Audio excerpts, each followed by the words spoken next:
Hello, everyone. I'm going to sign PSE, a little more Pidgin sign, which is basically a mix of ASL with English. It's probably the best way to sign and speak at the same time. So if I just sign, I would probably have to do a voice over, which would not be good. So some of you have been asking me about a background. Where am I from? Why do I sign? Why am I doing this? Things of that nature, if you will. So I thought about it. It's like, today would be a good day to do that. Well, today is Mother's Day, and I would not be here if it was not for my mom. So I'm trying to do this as much as possible without any emotion, as much as possible. But mom is the reason why I'm here. Not only physically, of course, that's important, but also mentally, in many ways spiritually, and just my personality, I think, has been developed by my mom and just growing up around her. So, I'm just going to introduce you to my mom first, and then I'll give you a background of me. So, and I just have pictures of my mom when she was older, when she was younger. I have pictures in between, but they're in a book somewhere. So these are just digital pictures. And I'm sorry if I'm signing fast, but I don't want the video to be, 1 hour long. So I'm going to have to sign a little bit quick. Okay, so this is my mom. This was a year before she passed. She had Alzheimer's, and I found out during my second deployment to Iraq. I've been deployed 3 times, and my second one was in Iraq. And my sister told me that she had dementia, which is, I think Alzheimer's is a sign. So anyways, so my mom and dad are both deaf. Mom became deaf when she was about 4. I was not sure exactly when that had happened, but it was kind of in between or after 2 consecutive sicknesses, whooping cough and spinal meningitis. And it's from a combination of both of those that caused her to become deaf. She had what they called nerve loss in her ear. So she was 4. My mom was born in 1942. My dad, born 1947, also deaf, like I said, and he became deaf from high fever at a year-old. Both my parents went to a deaf institution. My mom went to West, it's West Pennsylvania School for the Deaf in Pittsburgh. My dad went to school in Romney, West Virginia, and they basically pretty much lived there most of their lives. They went home sometimes on the weekend, sometimes once a month. It kind of depended on what their parents could afford in terms of transportation. I believe that's the way it was. My grandpa, my mom's dad, had worked for the Baltimore and Ohio Railroad. He was a blacksmith. So I think train tickets were a little bit cheaper for my mom to go back and forth. But for my dad, I don't know. That part I'm not sure about. But they didn't visit family much. And when they did, signing was limited. So anyways, so they both had met in 1974. They dated. This was my dad's first marriage. This was my mom's 3rd marriage. I'm not going to get into that, but it's a long story. But they met together. They saw each other at, I think it was a doctor's office.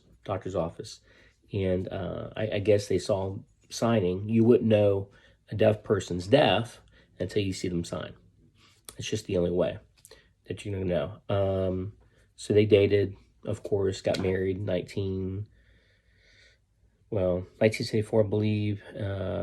They had a child, my brother, older, 1975, and then I was born in 1976. Growing up, we grew up in North Virginia for about a few years. I didn't speak much in the house. I don't think I did at all until a little bit later. We moved to West Virginia. It was about 1979, 1980. And I remember most of my childhood memories were there. And Mom and Dad, we would go to church. We'd kind of travel different churches, but the one thing that remained constant was it seemed like I was the interpreter. I wasn't always the interpreter, but often they relied on me for interpreting. So my dad was an upholsterer. So on his business trips, or he'd go out, try to find work, he would pull me along and I would interpret for him. My dad stopped going to church when I was about 12, and my mom wanted to continue to go. So my mom took me, and I was a believer in Jesus. So I wanted to go to church. So I went with Mom.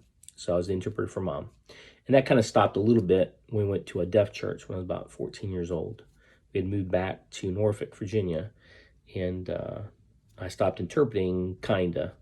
I still voice interpret a lot. I was asked, hey, do you mind going to the men's conference and interpreting for the deaf there?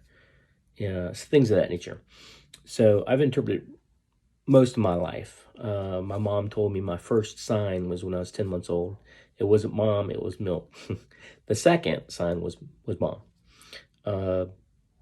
So I've been signing my whole life.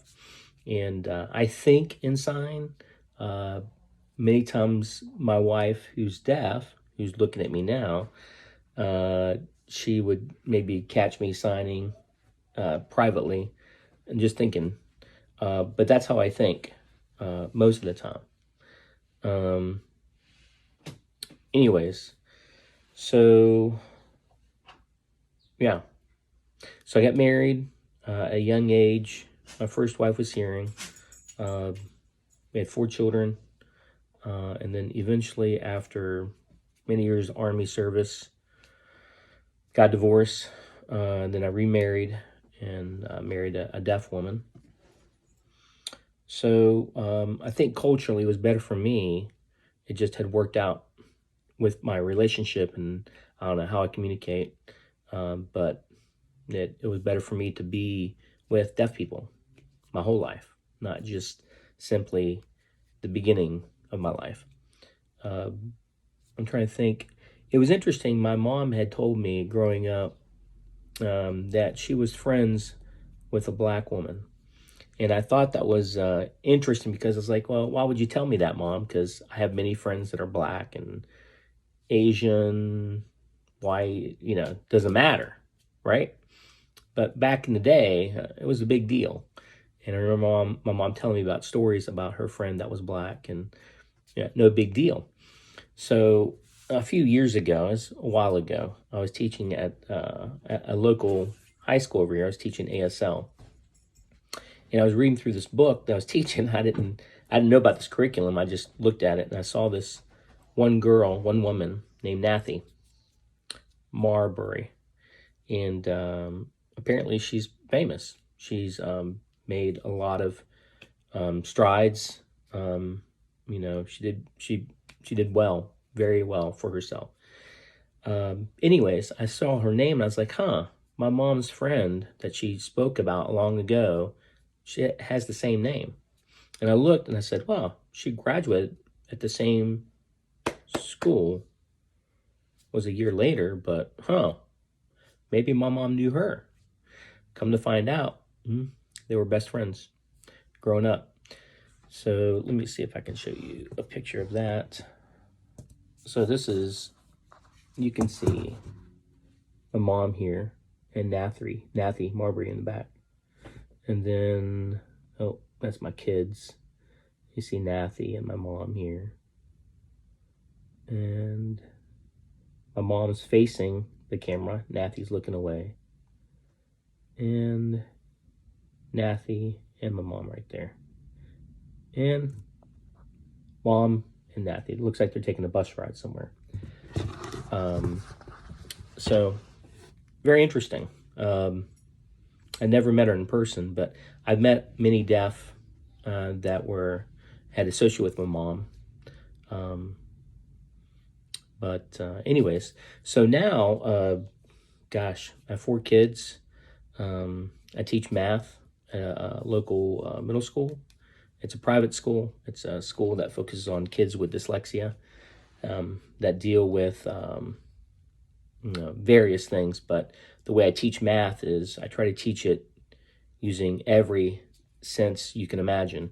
So touch, feel, look, everything you can think of. A way to teach mathematics the best way I know how. So I do that now. I'm a current president of a nonprofit organization for deaf and hard of hearing kids here in the county. That's it. I interpret on the side, not much. I interpret mostly for my wife at church, things of that nature. Try to think anything else I forgot. That's pretty much it. I have a brother and sister, a little bit older than me, of course. They both sign okay. My sister signs a lot better. They're not involved that much with the deaf community at all. It's just how they decided to live their lives, which is respectful. I just decided to continue to move on and connect with the deaf community here. So that's it. That's me, former chaplain in the Army. I did 3 tours, I think I told you about. Afghanistan, Iraq, Afghanistan. Yeah, that's me. So, and if you want to see my wife, that's my wife. Well, God bless you. Hope you found this video inspiring. Now maybe you know why I teach ASL. I care about the deaf community, and I want people to be able to communicate with those who are deaf.